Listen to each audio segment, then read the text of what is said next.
கையை மட்டும் வெட்டி வச்சுருக்காங்க. அப்போது மீதி பாடி எங்கே அப்படின்னு சொல்லி சுற்றி தேடுறாங்க. இப்போ ஊரில் வந்து இந்த விஷயம் தெரிஞ்சிருது. இப்போ போலீஸ் நாயெல்லாம் வச்சு தேடுறாங்க. தேடி பார்க்கும்போது தான் பார்த்தா அங்கே ஒரு கொலை நடந்திருக்கு.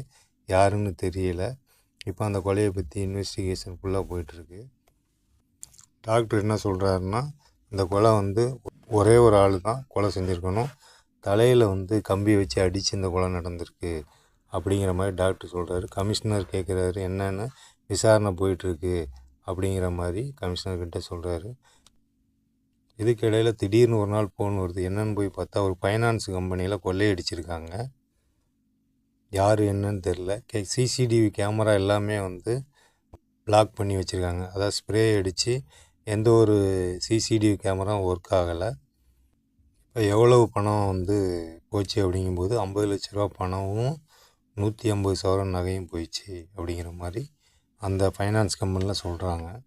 ஹீரோ அப்படியே யோசித்து பார்க்குறாரு. எந்த ஒரு இதுவுமே குழுவுமே கிடைக்கல. இப்போ அதே நேரத்தில் மக்கள் பணத்தை வந்து இழந்துட்டோன்னு சொல்லி பிரச்சனை பண்ணுறாங்க.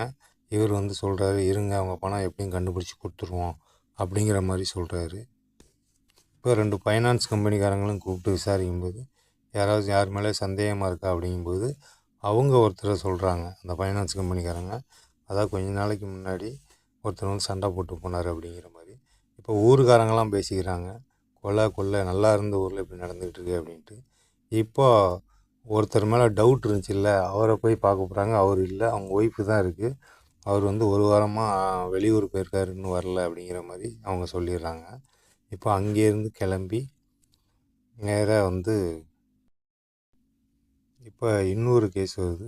என்னென்னா, ஒரு பொண்ணை வந்து ஒருத்தன் வந்து லவ் பண்ணுறான்னு சொல்லி ஏதாவது வீடியோ எடுத்து பிளாக்மெயில் பண்ணுறான். வீடியோவை லீக் பண்ணிடுவேன், 5 லட்ச ரூபா பணம் வேணும் அப்படிங்கிற மாதிரி சொல்கிறான்.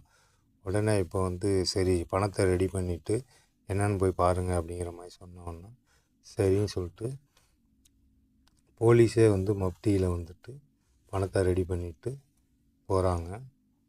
இப்போ அந்த 5 லட்ச ரூபா பணத்தோட 2 லேடி போலீஸும் மப்டியில் போயிட்டு அவன்கிட்ட பேசுகிறாங்க. அவன் வந்து அதாவது 1 லட்ச ரூபா தான் இருக்குது அப்படிங்கிற மாதிரி சொன்னோன்னா 1 லட்சம் இல்லை 5 லட்சம் வேணுன்றான். சரி அப்போ பரவாயில்ல கொடு அப்படிங்கிற மாதிரி இப்போ பேசியிருக்கும்போதே ஹீரோ அங்கே வந்துடுறாரு.